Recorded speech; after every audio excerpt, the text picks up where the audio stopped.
There is a room. It is empty, sealed in silence, dark enough to make time lose meaning. Nothing stirs, nothing breathes. But the moment you observe it, truly look, the room splits. One version remains still. The other begins to bleed possibility. This is the observation paradox, where seeing does not just reveal reality, it creates it, a truth both absurd and fundamental. Until something is measured, it exists as a smear of maybes, a shimmering fog of potential. And the moment you check, collapse. But not of the object, of the universe it lived in.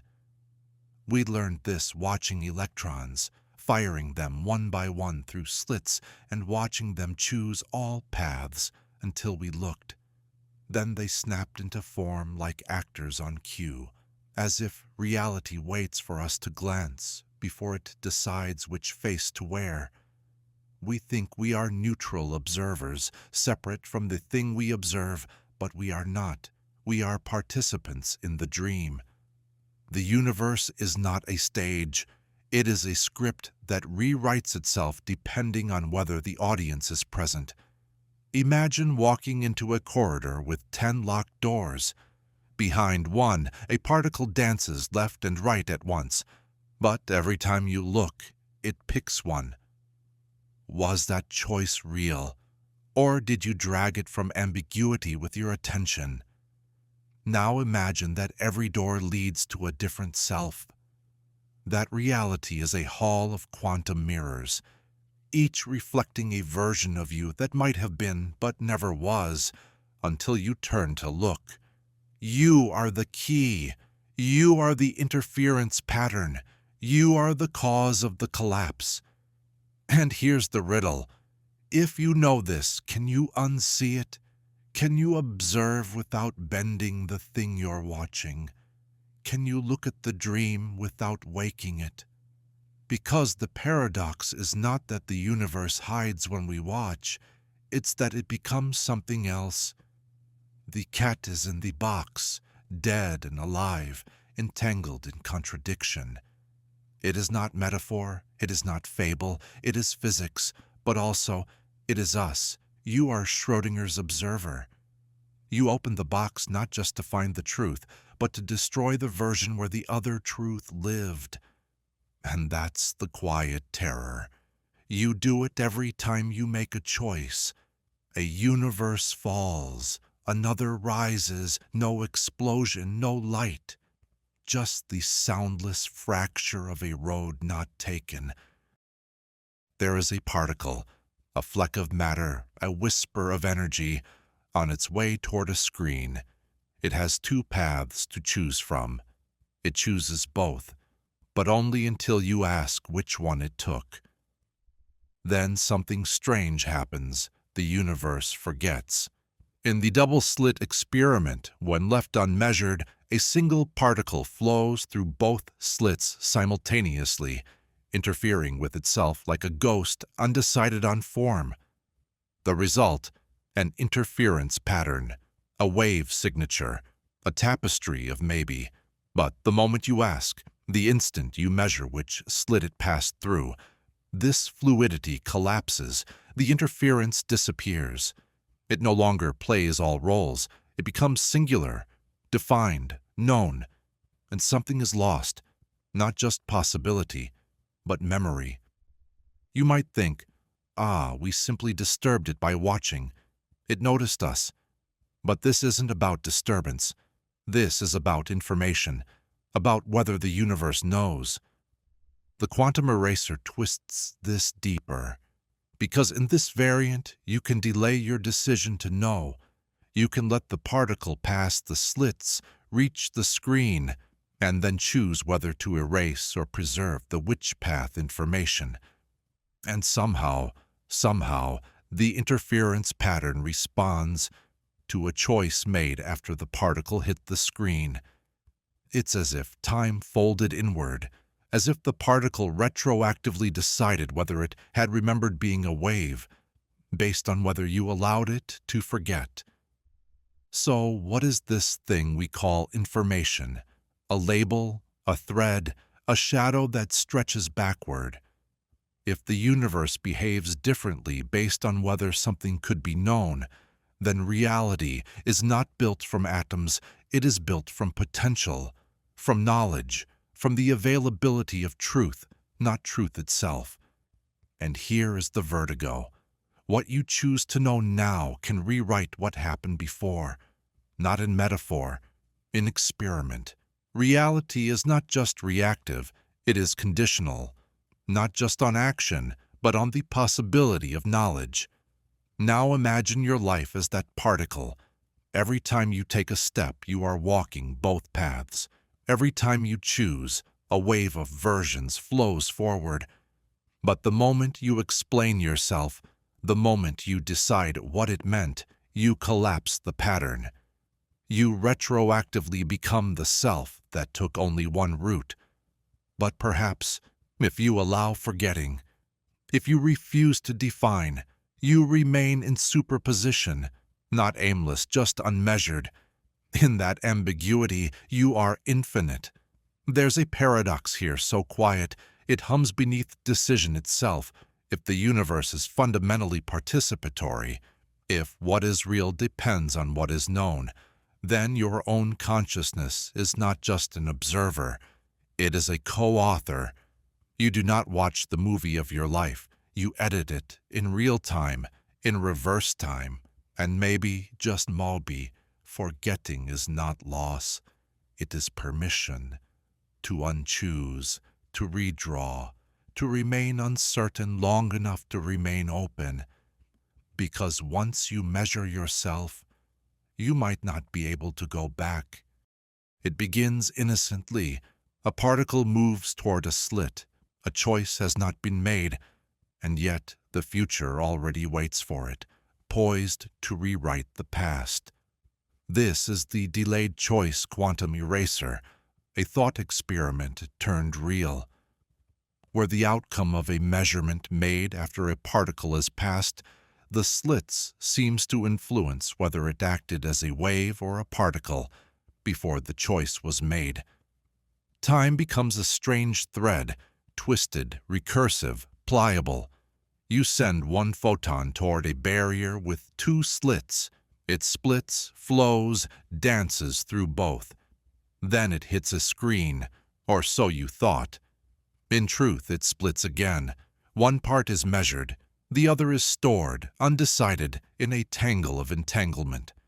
Then, only after the particle has been recorded, you decide whether to keep or erase the which path information, and the interference pattern reacts retroactively, as if the photon waited, as if it paused in its path, not in space but in narrative, waiting for the observer to finish deciding which story to tell.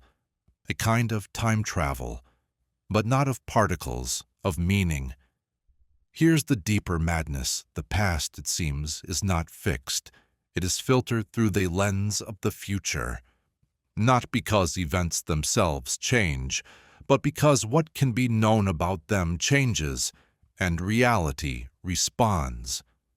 So, what is a memory? Is it a record, or is it a story that stabilizes only after we choose how to remember? If the photon doesn't commit to being a wave or a particle until after it's arrived, what makes us think our past selves are finished scripts? There's a mirror hidden here, a mirror of self.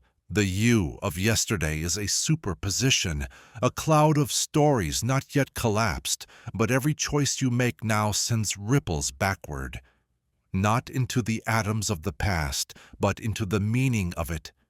You choose now, and suddenly that regret feels justified, or that joy becomes tainted, that old wound deepens or heals.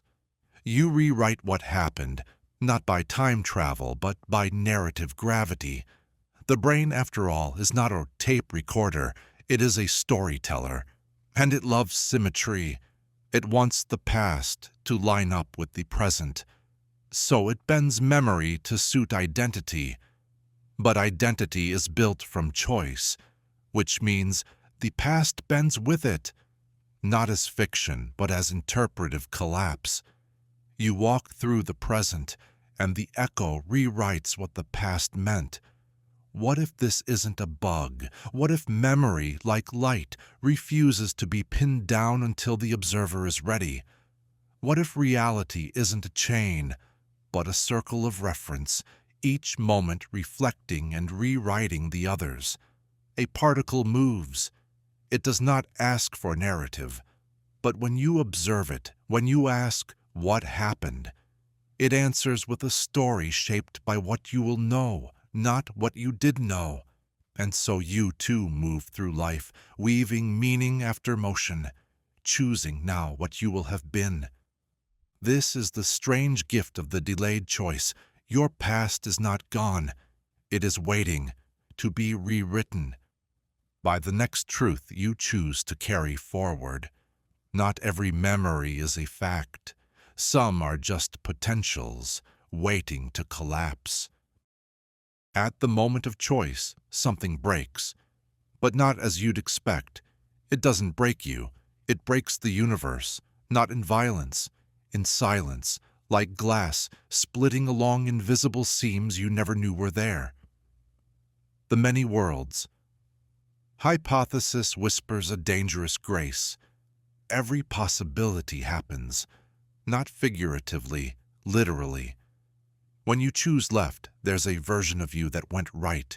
When you speak, there is a timeline where you stayed silent. When you fall in love, there is a world where you walked away. Each version breathes, moves, continues forever, just out of reach. Not because you failed, because you fractured. The quantum world does not collapse reality into a single line. It branches infinitely, ceaselessly. Every act of observation becomes a fork, every particle a pivot, every decision a doorway. You think you are oneself, but that's only because you cannot see the others. They walk beside you, shadows of the paths you almost took, not as ghosts, as neighbors. In each you are both familiar and strange. You still dream the same dreams, but some are delayed, some fulfilled, some forgotten. And sometimes you feel them, a flicker, a déjà vu, a sadness you cannot name, a joy with no source. That is not imagination, that is the echo. Imagine this: you are a point of light in an orchard of selves. Each branch grows from a moment you cannot return to. Each fruit carries a version of your life you did not live. And the tree grows forever. You do not collapse the world by choosing. You create more of it. And with each new path, the version of you who didn't choose begins their own branch, their own story, their own echo of wonder or regret. You feel torn sometimes, split, incomplete, but perhaps that feeling is not a flaw. It is a signal. It is the mind remembering what it didn't get to live. There is no failure here, only branching, only a chorus of selves learning in parallel. Some get it right, some lose their way, some break, some building. But all of them are you, and none of them are alone. This is not a comfort. It is a reckoning. Because if every choice was made, if every path is walked, then you are responsible for more than one life. You are responsible for choosing which version you are most present in. And that presence, attention, might be the only thing that feels linear. Your consciousness rides the branch it most resonates with. And maybe, just maybe, you can switch. You can feel your way toward the world where your voice was braver, your love truer, your time less wasted, not by force, but by alignment, by becoming the you who already lives there. So the next time you feel that ache, that subtle tearing between who you are and who you might have been, know this: it is not failure. It is overlap, a song from another world, singing softly into yours. A reminder that all of yourselves are still unfolding, and in every echo, you are still becoming. There is a limit, not of knowledge, but of self-knowledge, a boundary the mind cannot cross. The observer can see the world. It can even see the self, but it cannot watch itself observing. Not truly. This is the observer paradox. Reborn. In classical physics, the observer was irrelevant, a passive lens. But in the quantum world, the observer matters. It alters outcomes. It changes the story. But here's the deeper cut. The observer can never be fully part of the system it observes. It is always slightly outside, like a knife trying to cut itself, like a tongue trying to taste itself, like a mirror facing a mirror. It loops, it reflects, it multiplies, but never resolves. Try this. Close your eyes. Now imagine seeing the act of imagining. Where is the watcher, and who watches it? You think you are behind the eyes, but that's just another screen, another metaphor in the hall of mirrors. You reach backward into yourself and find only another mask. This is not a failure. It is structure. The self that observes must always be one frame outside the thing it observes. You cannot model your own modeling perfectly. Even your self-awareness is slightly blurred, a recursive blur, a paradox folded into consciousness. This limitation is not technological, it is ontological. Even in mathematics, this paradox is echoed. Gödel's incompleteness theorems. Any system complex enough to describe itself will contain truths it cannot prove from within. And in computers, the halting problem. You cannot write a program that perfectly predicts whether any program will stop. These are not glitches. These are mirrors. They show us that knowledge bends back on itself, and in doing so breaks open into mystery. So here's the real question. If the universe cannot observe itself completely, what makes you think you can? And more importantly, why do you keep trying? Perhaps it's because the paradox is not just a wall. It's a doorway, a soft, glowing limit where certainty ends and wonder begins. You do not need to collapse the whole wave function of the self. You only need to feel its edges, touched, not solved. The observer paradox does not demand clarity. It invites reverence. Imagine your consciousness as a lighthouse scanning the void. But every time you turn it inward, the light bends. You see the shape of seeing, the texture of thought, but never the source. This is not blindness, it is grace.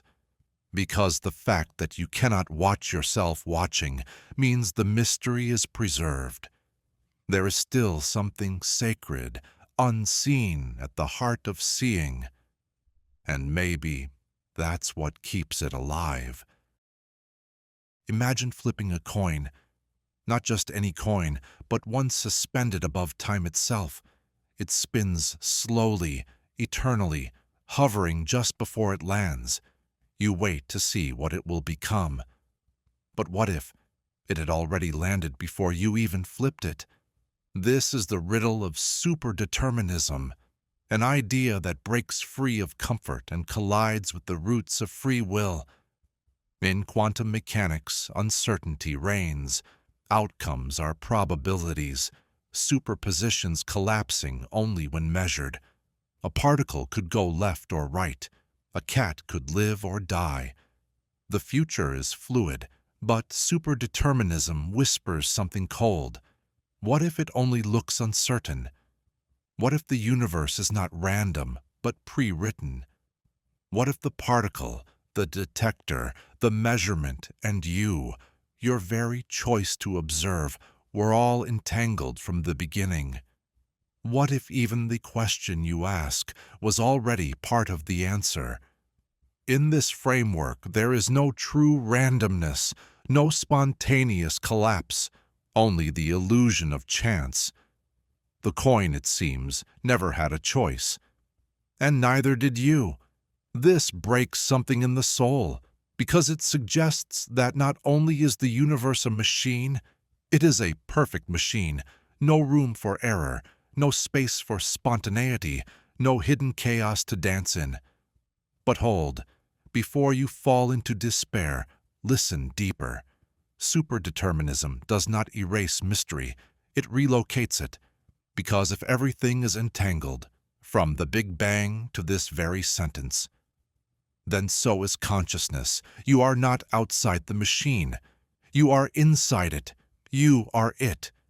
Your thoughts, your questions, your doubts, all built from the same rules as the stars. You are not the observer of the universe. You are the echo of its unfolding. So what, then, is the coin toss? It is theater, sacred theater, a ritual that feels free, because the illusion of choice is what gives meaning to experience. You toss the coin not to change the outcome, but to witness it. And in witnessing, you become a participant in inevitability. Superdeterminism is not fatalism. It is flow, a pattern so vast you cannot see its edges, a choreography that writes you into itself. You are not being controlled. You are being written. And maybe, writing back, now imagine this. The coin spins above you. You reach up, you flip it. It arcs into blackness. You wait, you wonder, you hope. And maybe, just maybe, that act of hoping is the anomaly. Not the result, but the reaching. Because even in a world without true randomness, desire still burns, curiosity still flickers. And in those flickers, you are free. Imagine trying to catch the wind between two fingers. The tighter you press, the more it escapes. This is the nature of uncertainty, not as flaw, but as structure. Heisenberg told us what the universe hums under its breath. You cannot know both where something is and how fast it's moving, not perfectly, not together. The act of measuring one blurs the other. In the quantum world, precision is a price. Every sharp focus on one variable causes the other to smear, as if knowledge itself is being rationed. This isn't about instruments. It's not technological. It's not a mistake. It's built in. You can choose where the particle is or how it moves, but not both, not at once. Now breathe. Inhale. You feel the shape of the present. Exhale. You lose sight of where it's going. Time, too, is wrapped in uncertainty. Each moment gives you clarity only at the cost of motion. Each breath is a question. Where am I? Where am I going? You cannot answer both. Not fully. So you learn to live in a pulse of understanding, a rhythm of surrender and grasp. You are not a being of fixed truths. You are a waveform. Your certainty stretched and compressed by how you observe the self. Now zoom out. Imagine a life built entirely of this dance. You hold on to the past. Your identity becomes sharp, but your direction blurs. You focus on the future. Your momentum rises, but you lose the detail of now. To plan is to lose presence. To be present is to forget the plan.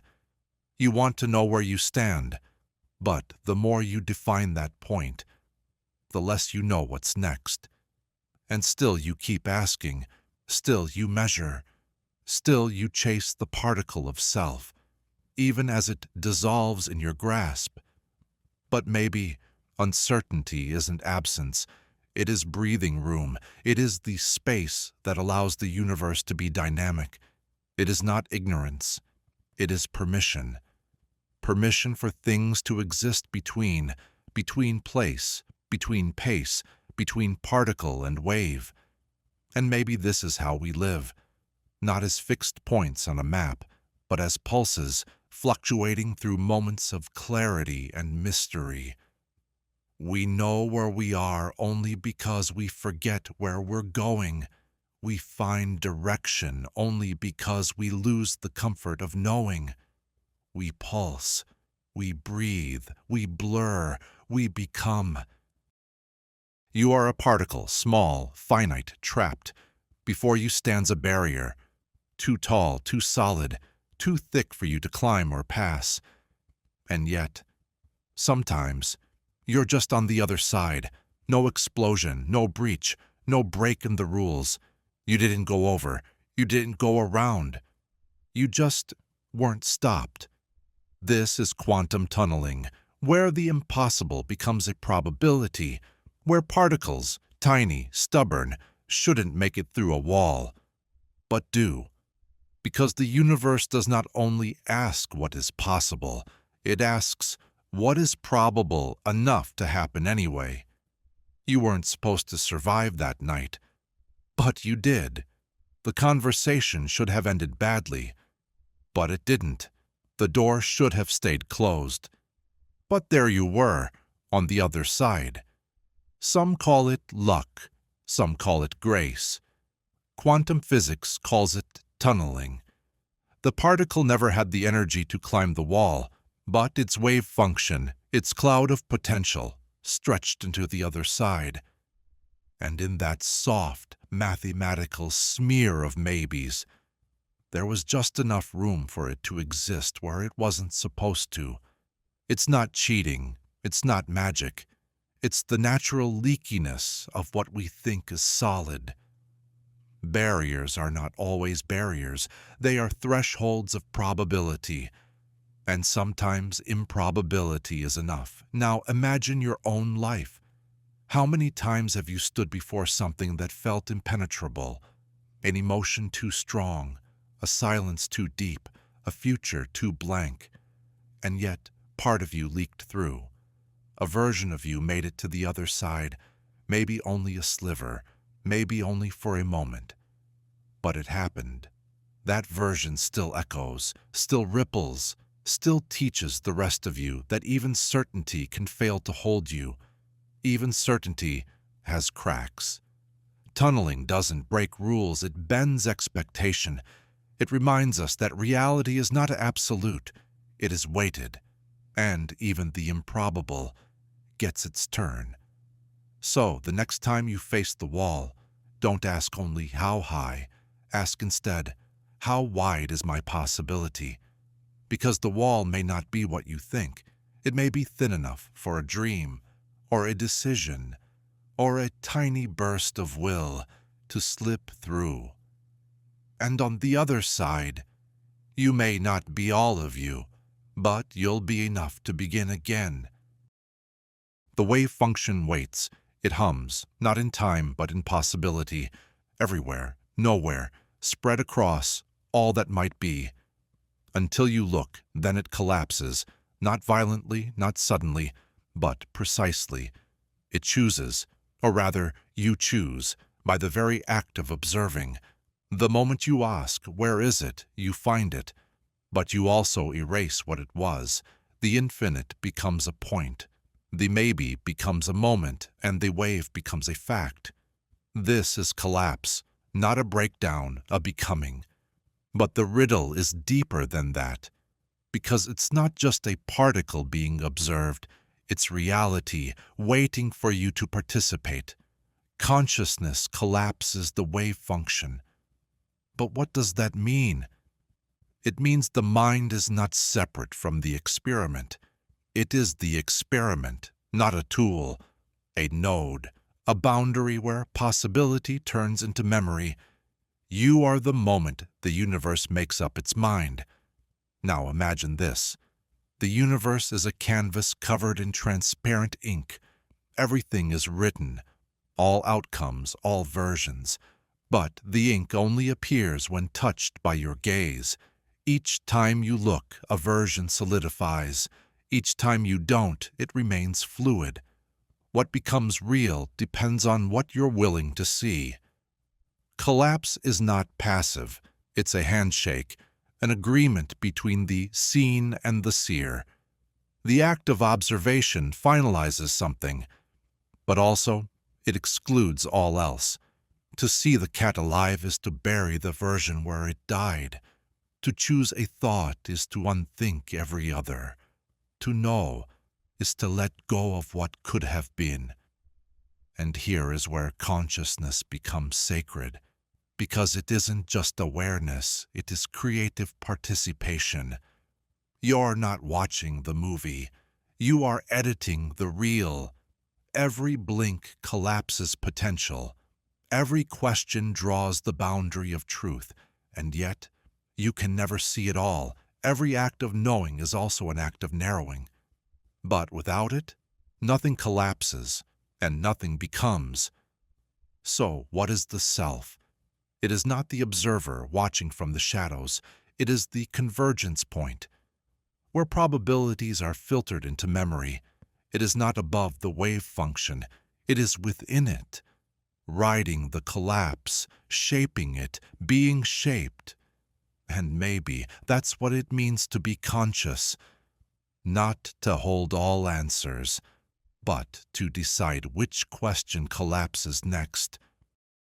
There are two particles. They meet, they dance, they entangle, and then they drift. Miles apart, galaxies apart, even years apart. But when one changes, the other knows. Instantly. This is not metaphor. This is quantum entanglement, where particles share a link deeper than space, not like a string, like a mirror. When you measure one, its twin collapses with it. You choose spin up, the other is spin down. Always, no signal, no delay, only sync. Einstein called it spooky action at a distance. But maybe it's not spooky. Maybe the particles were never separate to begin with. Maybe distance is an illusion. Imagine you and your reflection. You move your hand. Your image responds, not because of transmission, but because it is you, refracted. Entanglement is not communication. It's shared being, a unity behind appearance, a singular echo playing out in multiple rooms. Now apply this to thought, to memory, to love, to the way someone across the world thinks of you, and you feel it before the phone rings. What if that's not poetry? What if minds like particles can be entangled? Not in a mystic way, in a quantum one. If everything was once together, before the Big Bang burst the singularity, then everything is still connected. Not metaphorically, physically, foundationally. Entanglement doesn't transmit information. It transmits correlation, a pattern that transcends space, a silent symmetry, a mirrored whisper. Now imagine your decisions. Each thought collapses your state. But what if, every time you choose, someone else feels it, not because you told them, but because they are your entangled pair? Not just a person, maybe a version of yourself, in a parallel life, in a mirrored world. And maybe that explains the sudden sadness, the joy that appears from nowhere, the dreams that do not belong to you. They do, but they also belong to someone else, who is still you. Entanglement breaks our model of separation. It asks us to rethink distance, to see the invisible threads between things, to feel the resonance of the unseen. You are not isolated. You are entangled. You are not alone. You are reflected.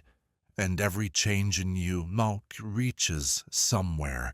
You'll never see it, but something sees you and adjusts.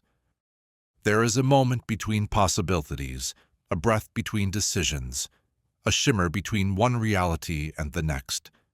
Not a collapse, not a choice, just decoherence. We once thought the wave function collapsed with observation, but now we wonder, maybe it doesn't collapse at all. Maybe it unravels. Decoherence is the quiet scattering of the quantum world. It's the transition from could be to was never, not with a bang, but with a drift, like mist dispersing under heat, like a melody disassembled into noise. The wave function, pure, entangled, whole, interacts with its environment, photons, air, dust, time, and it loses itself, not into a single outcome, but into too many, so many that none are distinct. They blur. And in the blur, the quantum gives way to the classical. The magical returns to mundane. The possible forgets itself. You do not see the wave, you see the world after it's forgotten it was ever fluid. That forgetting is decoherence. Imagine a story you once knew perfectly, each sentence, each pause. Now imagine retelling it 1,000 times, each with small variations. Eventually, the words blur. The narrative dissolves. You still speak, but not the original story, just its debris. This is how superposition dies, not by force, by exposure. Now imagine the self. Your thoughts exist as waves, intertwined, unresolved, but life demands decisions. It demands interaction. And each interaction strips away coherence. You engage with the world, and the internal wave scatters until only a single you remains. Collapsed, number decohered. The version of you who stayed in bed, still real, but inaccessible. Because your entanglement with the morning sun, the sound of traffic, the hum of breath, all of it has blurred your superposition into a story. This story, right now, you are no longer wave, you are consequence. But even in this finality, there's beauty, because decoherence doesn't erase the wave, it only hides it. It's still there, buried in entangled fragments of light and dust and time. And sometimes, in dreams, or déjà vu, or sudden unplaceable emotion, you feel its echo. Decoherence is not failure. It is the cost of participation. You step out of the blur so the world can see you. But the blur is still home, still there, still waiting. So when you feel fragmented, uncertain, drifting, remember, it's not that you're collapsing, you're decohering. And from the mist of what you could be, you become what you now are. Imagine a film reel, each frame still silent, complete. Together, motion, story, memory. Time does not pass through the reel. You pass through it. This is the block universe, where past, present, and future all exist, simultaneously. Like pages in a book you've already written, but haven't yet read. You are not moving through time. You are moving within a structure that already holds it. From outside, the universe is not a flow. It is a shape, a vast geometric entity in which every moment is fixed, unchanging. What you call now is simply the slice your consciousness aligns with. You don't move through time. You scan it, one frame at a time. The present isn't special. It's just the one you're tuned to. The past isn't gone. It's just not your cursor. The future isn't empty. It's already there, unfolded, waiting, complete. And still you feel the flow. You feel time stretch, shatter, echo. But that feeling isn't time. It's your movement across the static, like light gliding across a surface. This theory isn't about fate. It's about structure. You are not trapped in a timeline. You are embedded in a timeless whole. Each breath you take is a slice through a deeper geometry, a coordinate, a location in eternity. Think of it this way. Your entire life is a sculpture, a frozen tower of moments, from first cry to final whisper. You are not the sculpture. You are the light passing through it, frame by frame.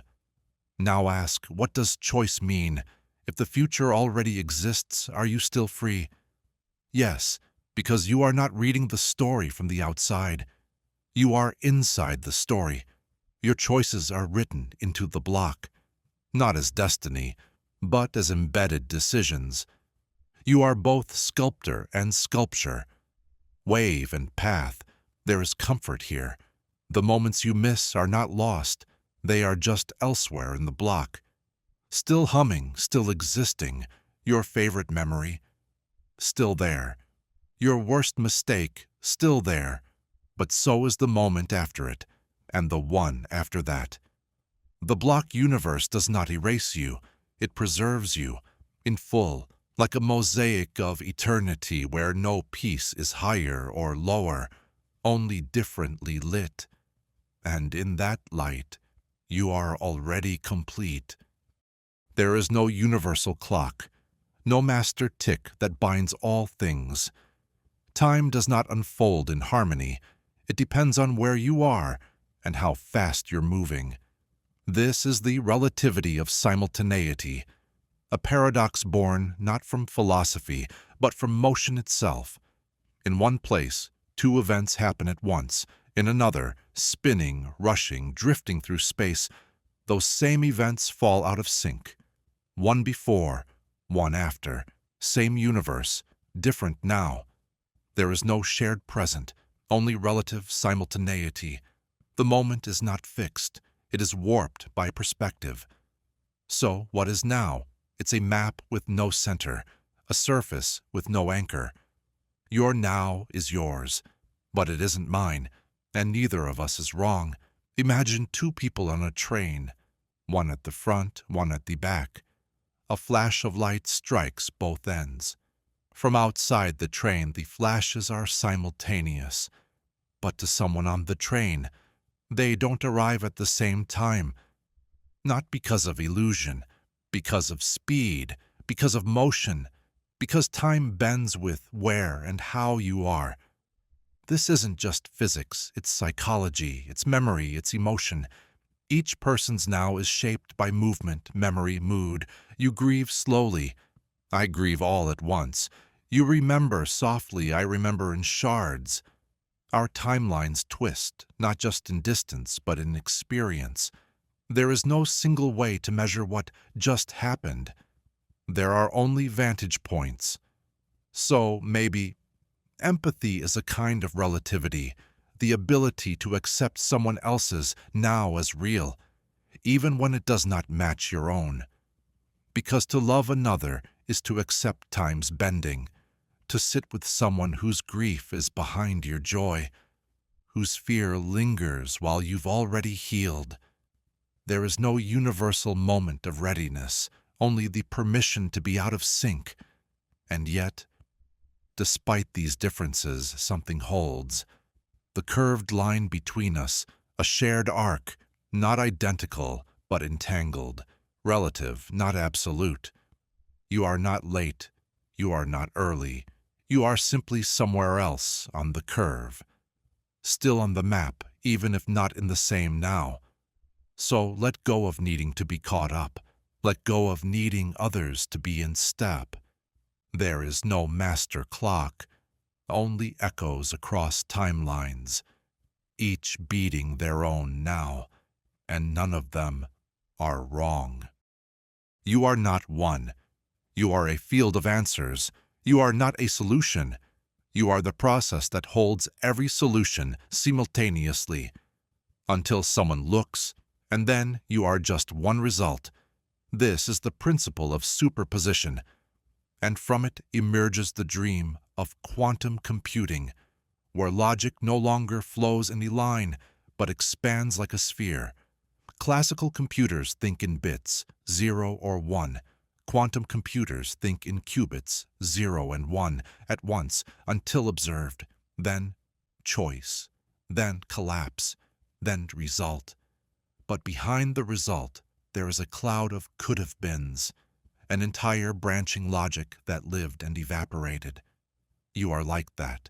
Your thoughts are entangled waves. You simulate futures, weigh paths, hold truths that contradict, until action forces your state to reduce, to become. But that reduction is not the whole of you, just the version that was read. In quantum computing, all answers are held in the same moment. The algorithm is not a path, it is a field, and the computation is not finding the truth. It is choosing which version of truth to surface. imagine every life you might live as a row in a cosmic spreadsheet. Quantum logic doesn't delete the other rows. It just opens one.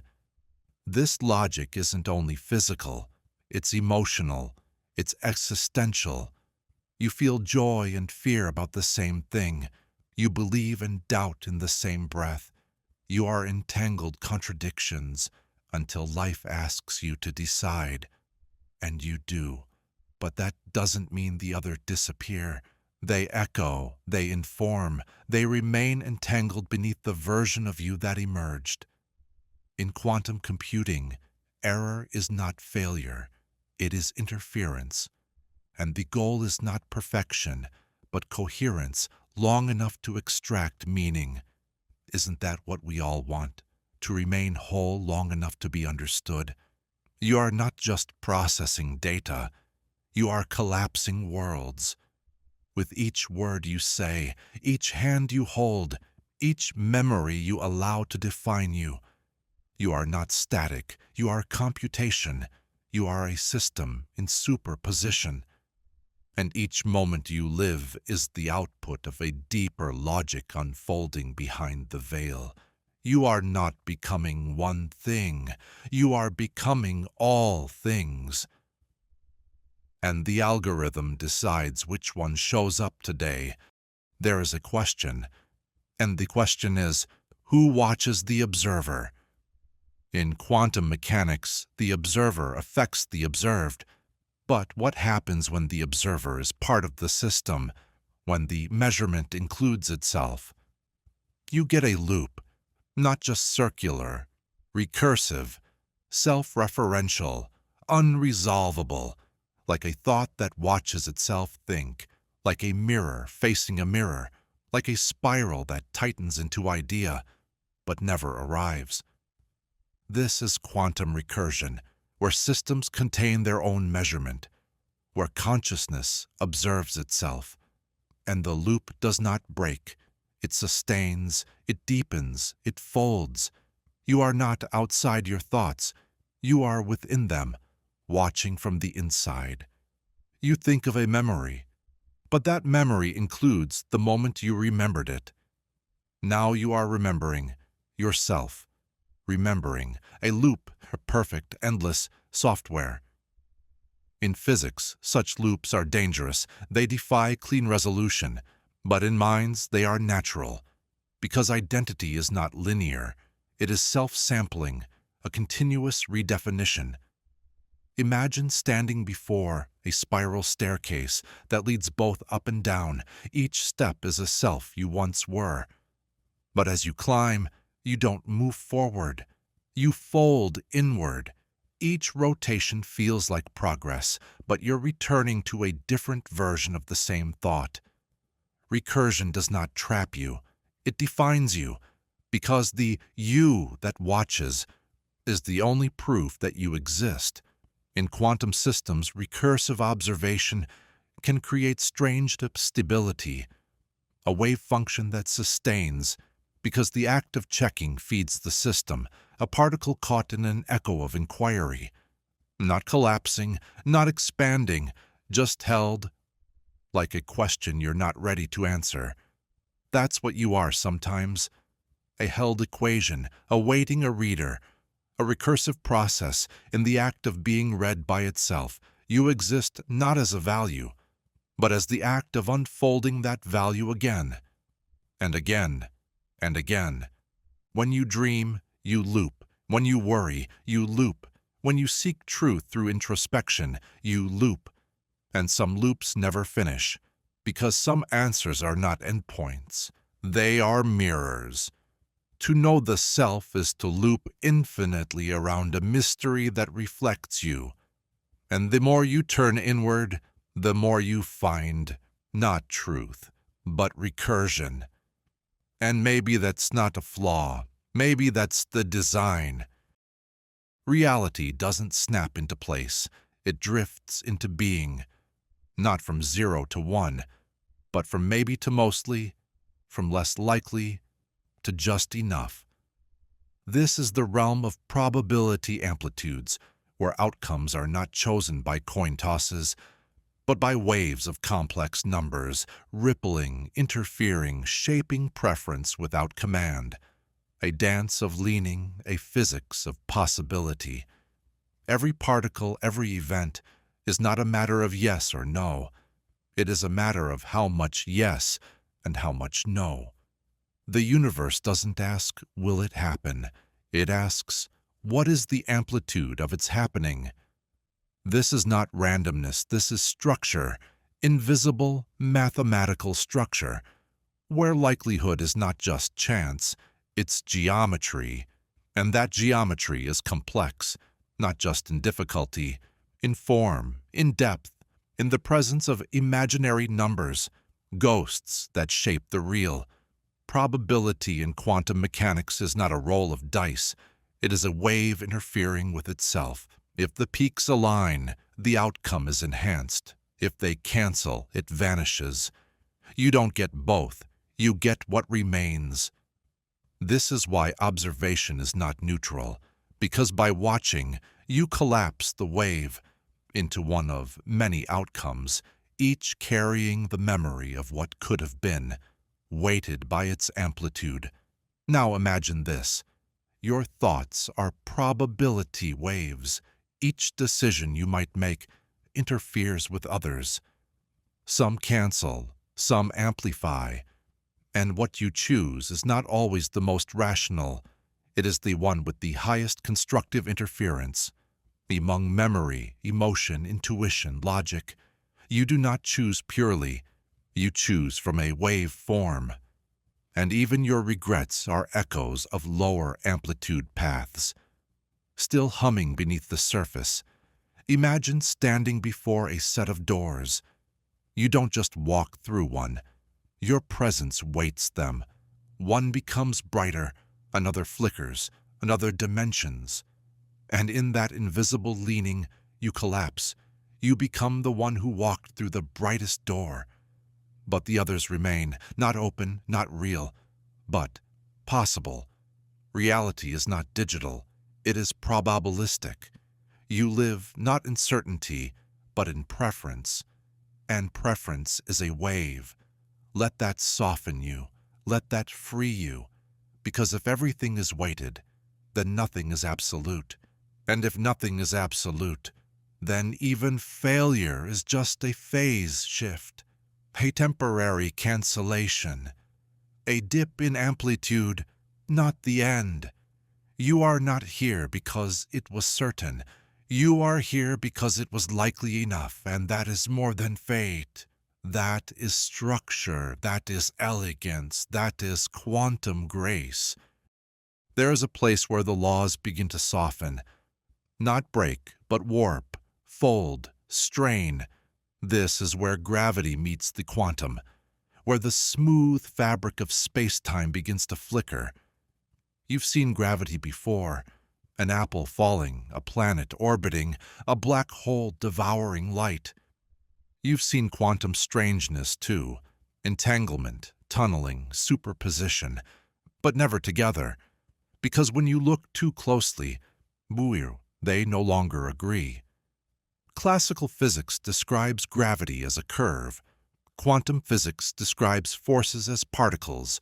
One is smooth, the other granular. Together, contradiction. At the smallest scales and the highest energies, the very foundation fractures. This is the dream and terror of quantum gravity. The attempt to stitch the universe together at its most broken seams, to unify the story, to find the code that binds the large and the small. But maybe the code isn't clean. Maybe reality isn't built from symmetry. Maybe it's built from conflict that holds, a lattice of paradoxes balanced in tension. Imagine a sheet of rubber stretched flat, space-time. Now place something heavy, like a star. The sheet bends. Now shrink that star until it becomes a quantum dot. The bend sharpens, it spikes, then flickers. The laws do not hold here, not because they are wrong, because they are incomplete. Gravity curves, but quantum jitters. Together the curve trembles. And here's the deeper revelation. You are not separate from the fabric. You are woven into it. You move, you think, you choose. Each act, however small, applies pressure, leaves a crease, flickers the grid. Maybe consciousness itself is what happens where the classical and quantum bend together. Not one or the other, but the lens between. A point where causality is suspended, where the future ripples backward, where the past is revised, where time softens and the self is no longer fixed. Just pressure in the sheet, just a wrinkle with intent. So when you feel stretched, as though the rules no longer apply, as though time has paused or repeated or shattered, maybe it has. Maybe you are close to the boundary, where space-time trembles, where the map can't keep up with the territory. You are not malfunctioning. You are near the core, where the story is still being written in contradiction. There are places in the quantum world where nothing is seen, and yet something is known. No signal travels, no force transmits, and still change arrives. This is non-locality, where two things, distant, unconnected, respond to each other instantly as if they were one. Not because of communication, but because of entanglement unmeasured, and in between them something lingers. A kind of ghost. Not presence, not absence, just potential. The ghost of the unmeasured. In classical logic, what you don't observe doesn't exist. But in quantum logic, what you don't observe still matters. In fact, sometimes, it's what you avoid measuring that preserves the coherence of the system. The unmeasured path is the one that holds it together. Think of a shadow cast by a thought you didn't think, an influence from a version of you you never became. These aren't just metaphors, they are physics. If you fire two entangled particles into the void, one left, one right, and choose to measure just one, the other responds. Instantly, even across light years, even if no one was watching until long after. It's not faster than light travel. It's shared state, still humming across the split. But here's the strangeness. You don't need to measure both to collapse the system. Just knowing what could have been affects what is. Unmeasured paths shape the outcome. Choices you didn't make shape the world you walk through. You are haunted not by regret, but by uncollapsed realities still woven into yours. You think you act alone, but the system remembers the other paths. The system includes them. The whole still accounts for the unseen. Non-locality says you are never isolated. Information you did not collect still influences what you see. You walk through interference. You live through implication. There are ghosts at every step. Ghosts of probability. Ghosts of coherence. Ghosts of your other selves. Still humming along their own lines. Unseen, but not unfelt. So listen to the gaps, to the spaces between observed events, to the subtle lean of outcomes you didn't cause. You might sense it. The pressure of the unmeasured, the fingerprint of the invisible. And maybe that's what intuition is. Not a feeling, a non-local artifact, an echo of a thing you didn't know you were part of. We assume time flows one way, forward, relentless, unyielding. But quantum theory whispers something strange. What if time is symmetric? What if cause and effect are not a line, but a bridge, arched in both directions? Retrocausality is the idea that the future can influence the past, not metaphorically, not mythically, physically.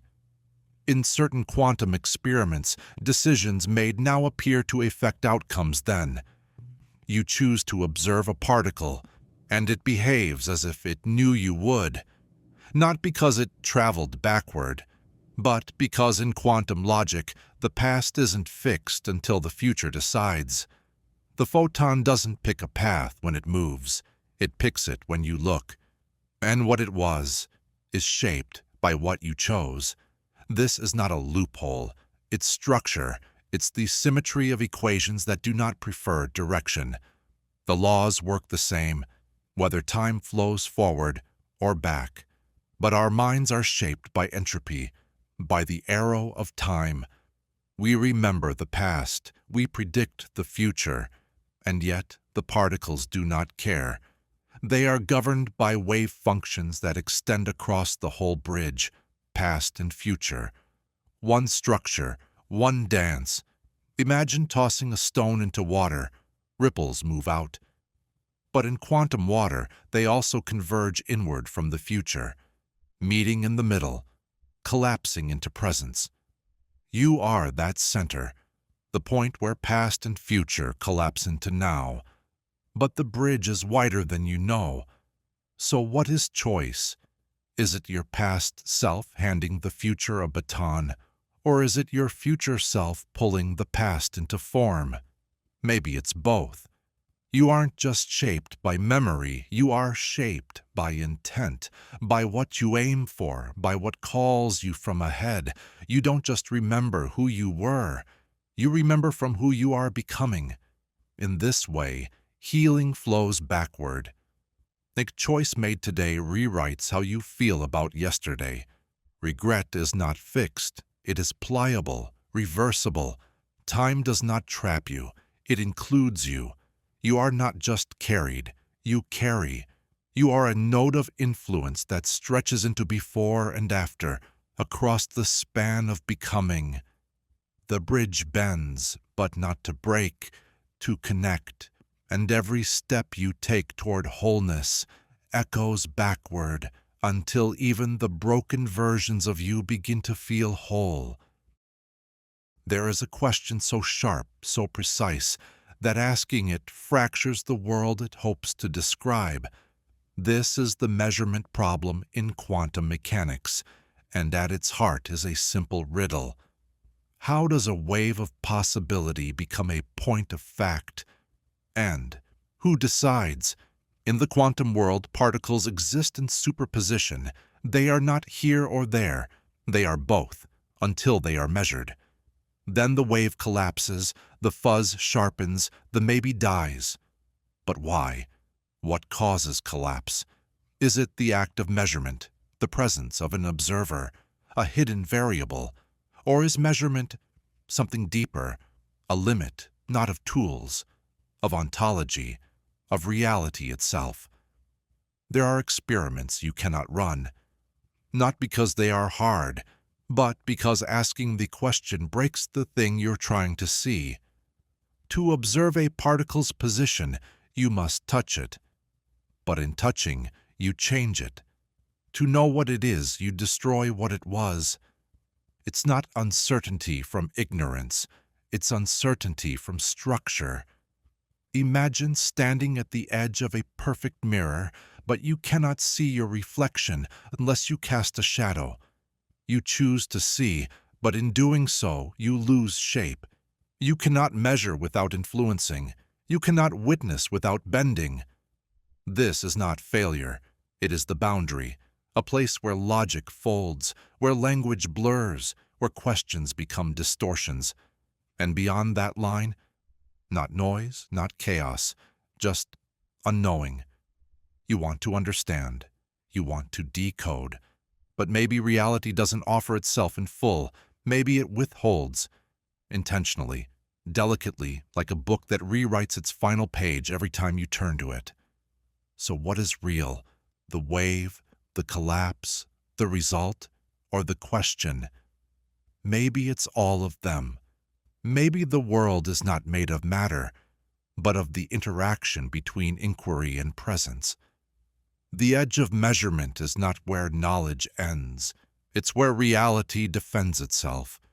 You may know more, you may measure deeper, but you will always find this edge, the place where the numbers dissolve, where certainty fades, where truth is less a statement than a negotiation. And this edge, it lives in you, in every moment where definition feels wrong, where identity flickers, where you feel observed and change in the seeing. You are not a number. You are the space where numbers fail. You are not a formula. You are the point at which formulas break, and there is peace in that. Because the failure of measurement is the freedom to remain infinite. You speak into a corridor. You wait for the echo. It does not come, not right away. And when it does, it answers a question you haven't asked yet. This is not a trick of sound. It is a loop, a delay that bends time inward, a mirror reflecting not just image, but causality. In the quantum world, information doesn't always travel in lines. Sometimes it folds, sometimes it returns before it should, and sometimes it never quite left. Two mirrors face each other. Place a wave between them. It bounces, not endlessly, but selectively. Some reflections arrive, some vanish, and some appear from nowhere long after silence began. This is the paradox of delayed choice, of echoes informed by later events, of systems that store answers to questions you will ask after they've been resolved. You fire a particle, it makes a choice, but then you decide whether it made the choice afterward, and reality rewrites the past accordingly. The sound between the mirrors becomes a message, but the message doesn't belong to the sender. It belongs to the loop, and here's the deeper twist. Sometimes, to receive the echo, you must forget that you spoke at all. You must let the signal pass without naming it, without needing it. Then later, when the conditions align, it will return. Information is not just stored, it is suspended, held in possibility, waiting for structure to allow it back in, like a song that cannot play until your silence matches its shape. You've felt this. An answer arrives before the question. A realization precedes the event that triggers it. You think it's déjà vu, but perhaps it's recursion. Perhaps some part of yourself lives between mirrors. This isn't magic. It's information theory twisted by quantum mechanics. It's what happens when systems are entangled not in space, but in time. Imagine your thoughts as reflections, but not of past actions, of future ones. A mirror placed ahead of you, not to look back, but to listen forward. You are not linear. You are layered. Some of you is waiting, some of you is echoing, and some of you is still reverberating from choices you haven't made. In this corridor of mirrors, you are both speaker and listener, but the line between them is bent. The echo you seek may be shaped by the version of you still becoming. And the truth, it may not be loud, it may be faint, software, folded in light, but it's there. It always returns. A branch bends, then lifts, but never quite returns to its exact shape. This is hysteresis, the memory of deformation, the echo of motion inside the stillness, a path not simply traveled, but remembered by the system that endured it. In quantum mechanics, hysteresis appears in subtle ways. Fields retain alignment, particles respond to forces no longer present, wave functions hold imprints from paths not taken. A shape persists, even after the energy has left. Memory here is not a story, it is geometry, it is form, a curve written into the fabric of response. Now imagine the self, You rise from grief, you heal from failure, you return. But you are not unchanged. There is a bend that remains, a softness in the structure, a hesitation in the symmetry. You carry the shape of the fall, even after the climb. Not as flaw, as trace, systems remember stress, not through thought, through curves, through phase, through delay. In magnetism, this is visible. Apply a field and atoms align. Remove it and they don't forget. Their pattern lingers, a magnetic ghost, a path still present in posture. You are like that. Events shift you. But when they leave, something stays, an imprint of the pressure, an echo of the angle. This is not trauma. This is structure. This is how systems adapt without instruction, by keeping the bend, by holding the echo, by embodying experience as transformation. In quantum systems, this is seen in loops of cause and effect, where the same stimulus does not yield the same result, unless the entire path is reset. And even then, the reset remembers. So, what is healing? Not erasure, not return, but reconfiguration. A new geometry built atop the curve that was, a form that holds the fall, but does not break from it. This is what makes you whole. Not that you flatten, but that you rise, while still remembering the angle of descent. So the next time you wonder why things aren't like they were, why the path back feels different, know this: it's not you failing, it's the system remembering. And in that memory, there is knowledge, there is resilience, there is shape. Some truths do not fit together, not because one is false, but because both are complete and cannot be held at once. This is complementarity, a principle at the heart of quantum mechanics, where particles are waves and waves are particles, but never simultaneously. Try to observe the wave, the particle disappears.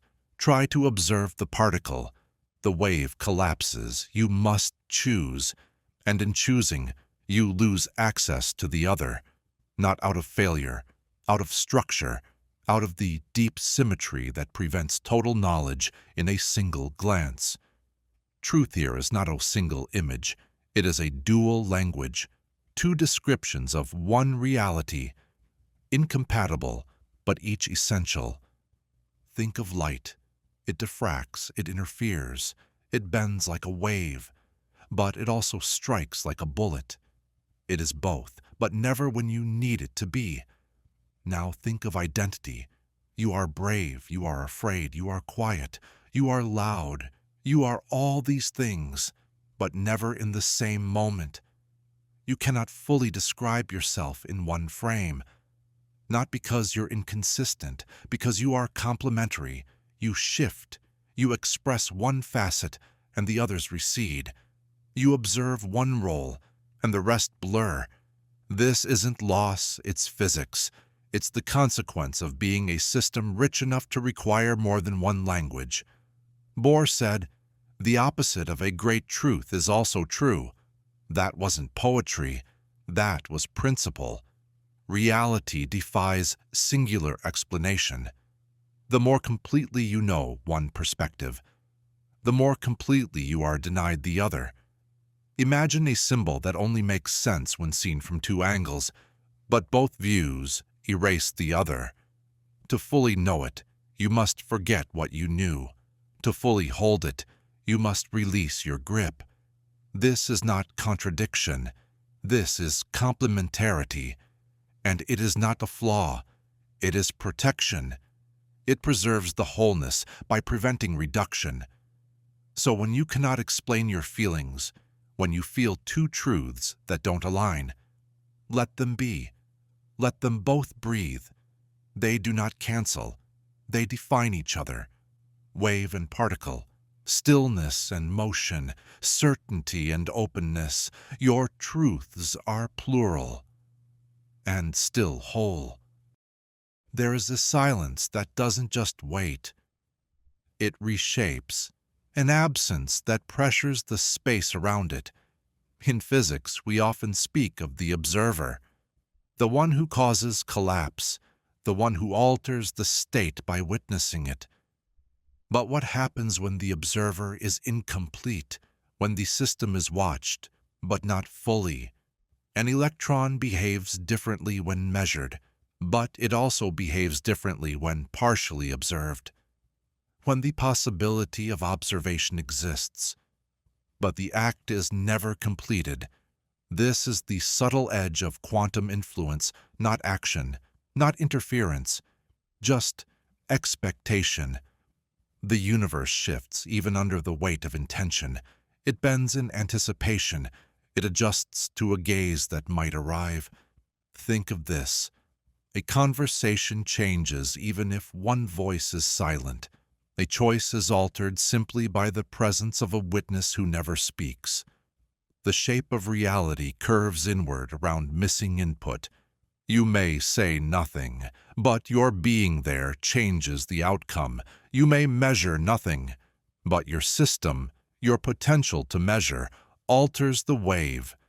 In quantum terms, this is known. In life, it is often overlooked. You affect people even when you say nothing. You enter a room and gravity shifts. You leave, and the silence fills with the shape you did not make. Absence is not neutral. It is form. Unfinished observation becomes a variable in the equation, one that does not cancel. It accumulates. In incomplete systems, uncertainty grows not from chaos, but from almost measured, almost spoken, almost present. And here is the beauty. You do not need to act to make a difference. Sometimes restraint itself is creative. Sometimes the thing you did not collapse still changes the landscape.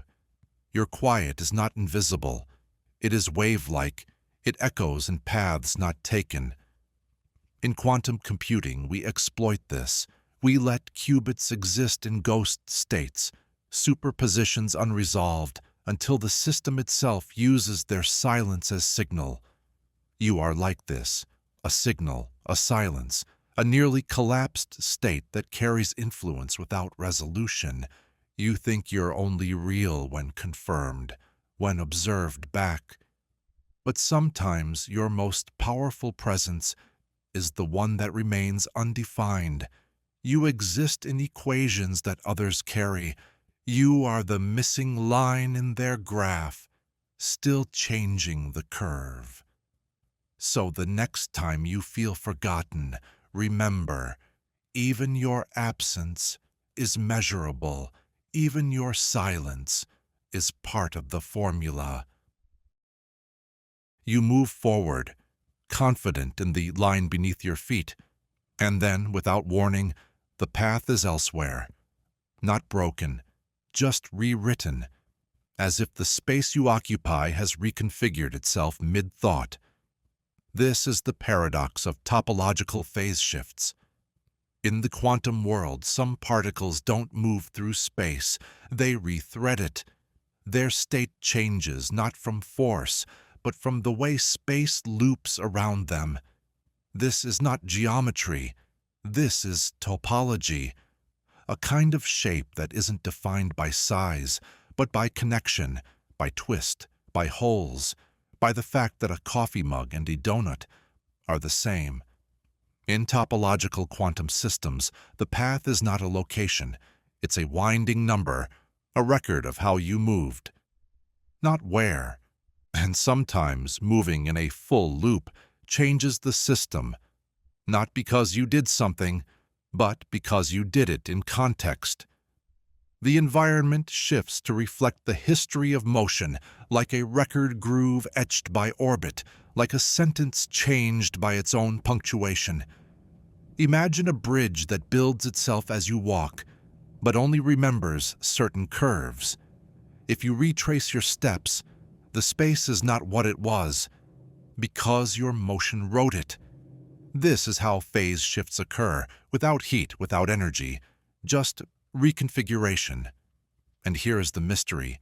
Even if two particles appear the same, they may carry different histories. Encoded in topology, invisible but irrevocable. You are like that.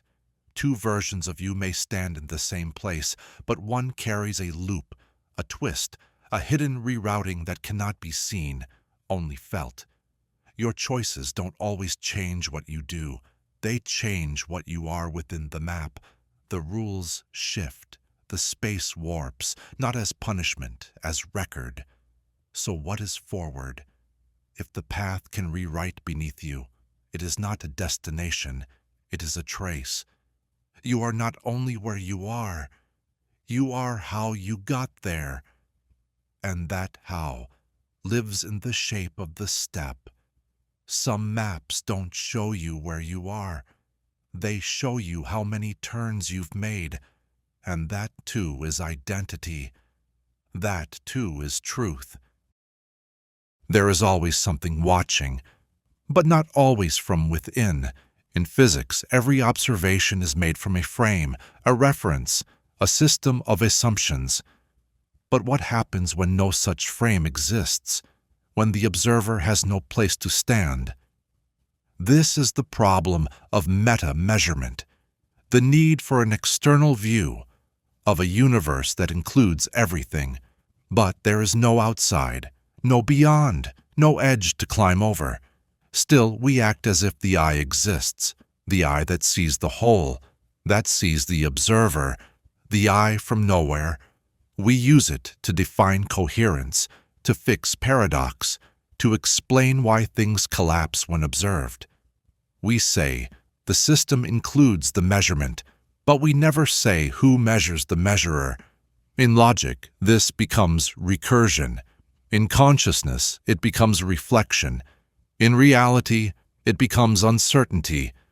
Because no system can fully contain its own reference. Not mathematics, not thought, not even the universe. To see yourself clearly, you must step outside yourself. But you are the self. The mirror folds in, the eye watches itself, and creates distortion. Still, we try. We build theories that look at theories. We draw maps of mapping. We build minds that think about thinking.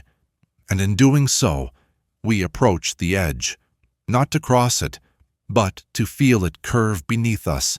The eye from nowhere cannot be placed, but it can be felt, as intuition, as awareness of the whole, as the silence that wraps the frame. It is not a watcher with a face. It is a reference that refuses to collapse, a point of stillness outside the data, but present in every pattern. It is why you sense when something is off, even before you know what. It is why systems unravel, not from force, from misalignment with the unseen. The eye from nowhere doesn't command. It hums, quietly, like background radiation, like the geometry beneath logic, like the shape that holds your thought before you name it. It is the awareness of awareness, and that is not madness, that is structure, folded into perception. You cannot find it, but you can shape your life as if it is watching, not in fear, in resonance, in trust that the system holds a center, even if that center is never touched. This is the end of the waveform, not the destruction, the completion. Superposition was the music, the hum of all possible truths vibrating together. Not noise, harmony, unresolved, held in tension, then collapse. Not with violence, but with silence. A quiet moment where choice is no longer floating. It is made. You think this is the end, the reduction of infinite into finite. But perhaps collapse is not a narrowing. It is arrival, a particle no longer everywhere. Now it is here. It has chosen. You have chosen. In the quantum world, collapse ends superposition, but not with finality, with reality. Before collapse, ambiguity. After collapse, clarity. And between them, A stillness, a moment that cannot be measured, only felt. The quiet before the outcome is known, the final breath of probability. You stand there sometimes at the boundary, right before the yes or the no, the step or the turn, the love or the leaving. You feel the wave begin to slow, and then silence. This is not death. This is definition. This is where becoming ends and being begins. You are no longer all things. You are this. You are now. You are one. But even this is not static. The universe continues. The process repeats.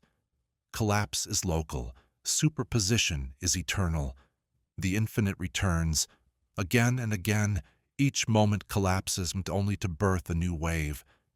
Each truth defines, only to become a question again. Infinity never ends. It breathes, like you.